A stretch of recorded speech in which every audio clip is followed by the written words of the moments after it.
Well, aloha and welcome to The Secret Art of Huna, where today I'm going to be talking about uncertainty and impermanence. I have to say, I was looking in the mirror this morning and I figured that I've definitely got the coronavirus hair. There's a lot of uncertainty and impermanence going on in my hair at the moment. But it wasn't my hair that I was intending to talk about. So, we are in a state of ongoing uncertainty and impermanence, especially here in the UK. I think some other parts of the world, things are a little bit more settled. But in the UK, there's a lot of uncertainty and impermanence. And I'm noticing with clients that this is causing a lot of stress. So I thought I'd talk about it today, understand a little bit of the theory behind it, why it happens, and also talk about some things that you can do to help it.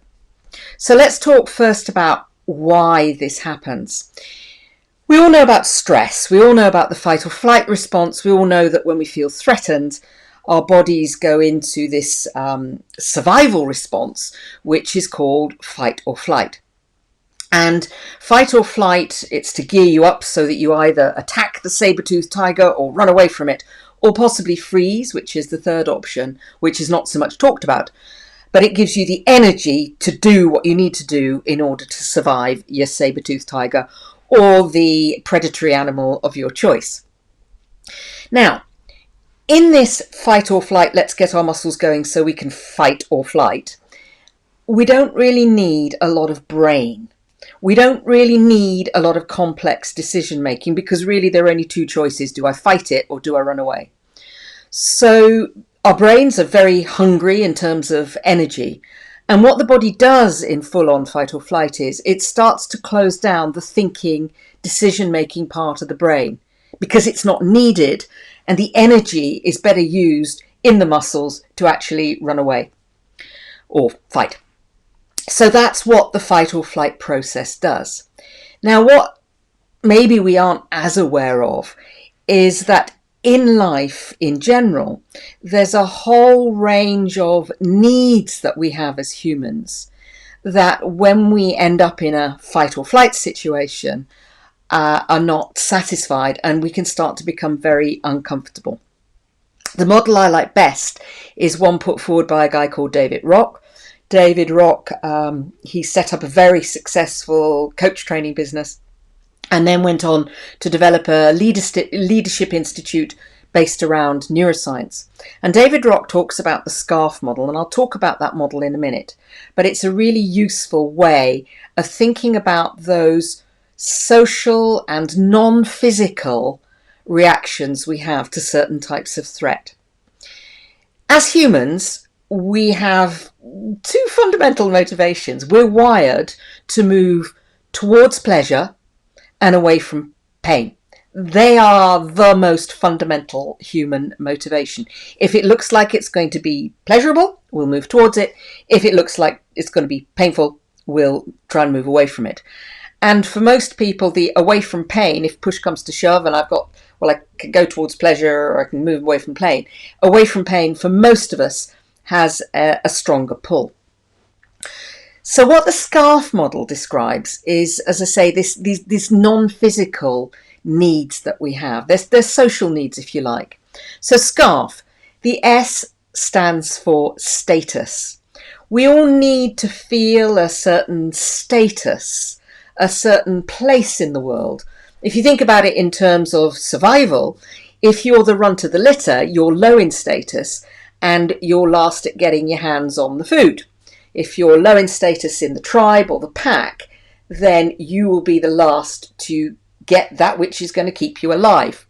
So status, being slightly higher up the pecking order, is important at a very deep unconscious level. And it doesn't matter how much personal development you've done, it's still there at a deep unconscious level. The next one then is certainty. And certainty, certainly at the moment, is something that we don't have. Certainty is all about our sense of, I can predict the future. I know what's going to happen, at least on a day-to-day, month-by-month basis. Generally, I know what's going to happen.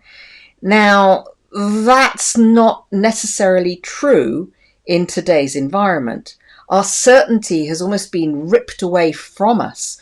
We don't know whether school's going to open, school's going to close. We don't know whether we're going to be allowed to meet our loved ones, have personal contact with our loved ones. Certainty has really been stripped away from ourselves. And it's really difficult to predict the future and to plan at the moment. If you go to the airline industry, I think EasyJet or one of the airlines is taking flights now from the 1st of July.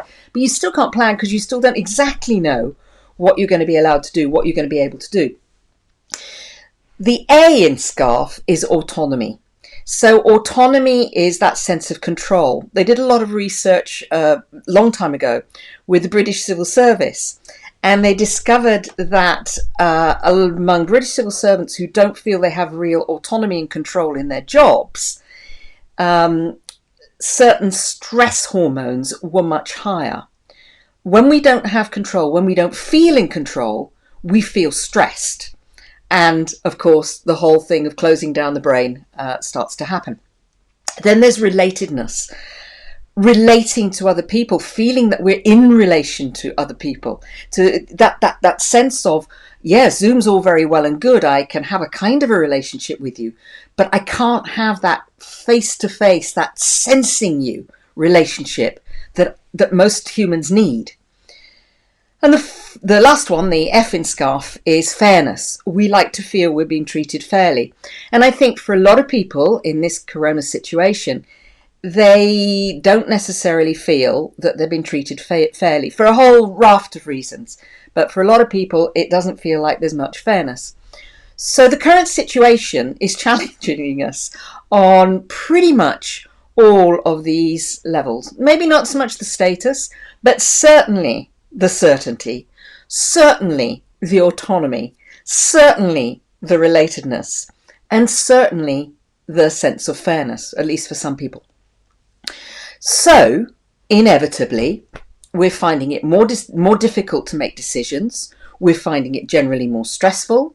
We're finding it because our brains close down. Our cognitive abilities close down. It's quite interesting because a lot of my clients were at the start of this whole situation, they found it hard, and then they settled into it. It was almost like being in a rhythm, in a groove. It was almost like there was a kind of certainty. There was a feeling of taking control of those things that you could take control of. But now, 12 weeks in, certainly in the UK, a lot of clients seem to be experiencing more stress, more challenge, more sense of I don't have the certainty anymore. I don't have the control anymore. So what can we do about it? Well, the first thing, and this is going back to old Stephen Covey stuff, the first thing is to define what you actually do have control over. There definitely are things that you have control over.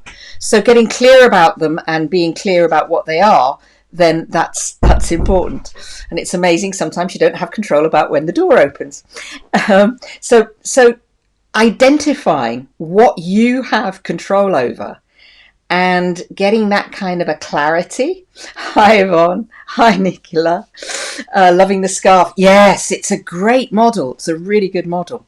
So yeah, establishing that control, or that identifying what you do have control over. Certainty. The odd thing is that as humans, biologically, we're changing all the time. Our bodies are not the same bodies as they were 7 years ago. For most of us, there's a rotation of about 7 years when all your cells will have changed, all your cells will be different, because cells die and new cells are born. So at a biological level, we are constantly changing on a day-to-day, almost a minute-by-minute, hour-by-hour basis. Biologically, we cope with that, but psychologically, we find that such a problem.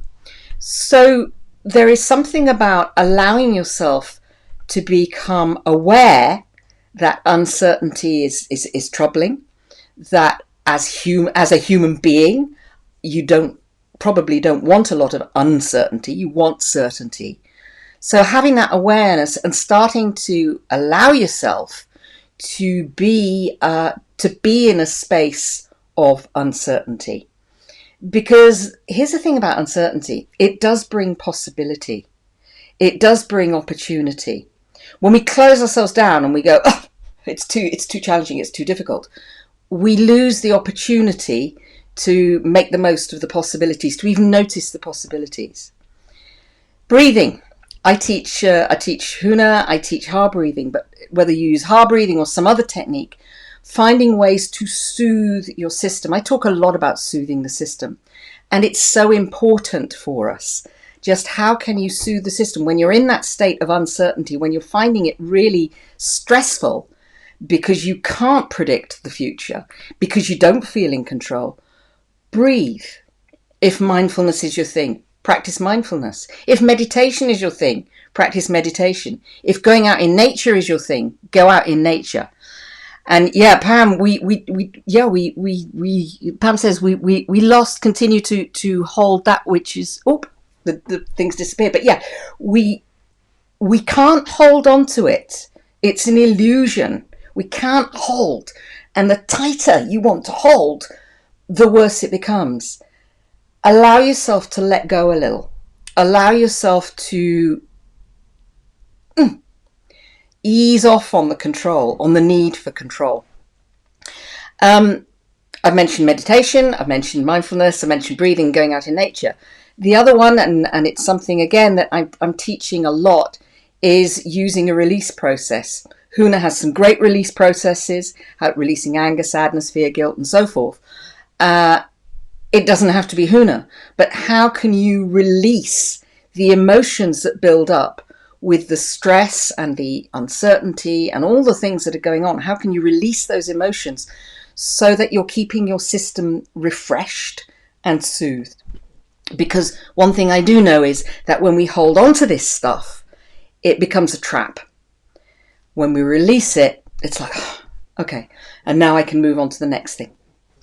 So I hope that's been interesting. I hope that's been useful. And I look forward to talking to you very soon and hopefully seeing you in person sooner rather than later. So lots of love. Aloha. Take care. And bye from me.